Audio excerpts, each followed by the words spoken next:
L'an dernier, au moment de l'étude de la loi Elan dans l'hémicycle, j'étais rapporteur du groupe Modem et au moment de prendre la parole pour le vote final de la loi, j'ai suggéré à Julien Denormandie de compléter son projet de loi parce que ça ne servait à rien de maîtriser le prix des constructions. Si on ne maîtrisait pas le coût du foncier, on n'allait pas maîtriser le coût des logements. Et donc c'est suite à ça que le Premier ministre m'a confié une mission et voici le rapport qui lui sera remis mercredi. Le rapport est orienté selon 5 enjeux. Le premier enjeu, c'est casser la spirale, l'engrenage infernal de la hausse. Le dernier enjeu, c'est faire en sorte qu'il n'y ait plus de spéculation foncière.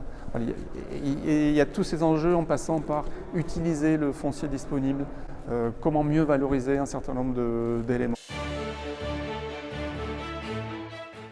La dissociation du foncier et du bâti est un système qui est expérimenté par les OFS actuellement, les Offices fonciers solidaires, qui achètent un terrain, qui construisent un immeuble dessus et qui font de l'accession sociale à la propriété, c'est-à-dire que les personnes qui acquièrent un appartement dans cet endroit-là acquièrent uniquement le bâti et versent une redevance mensuelle en fait à l'organisme qui est propriétaire du foncier.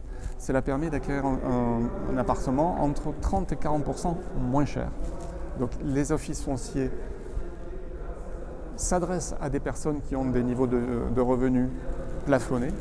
Ce que je souhaite, c'est que ce système soit élargi à l'ensemble des Français, à l'ensemble des modèles constructifs, que ce soit pour du logement, mais également pour du commerce, pour des services. Voilà, c'est un nouveau droit de propriété. On dissocie le foncier et le bâti.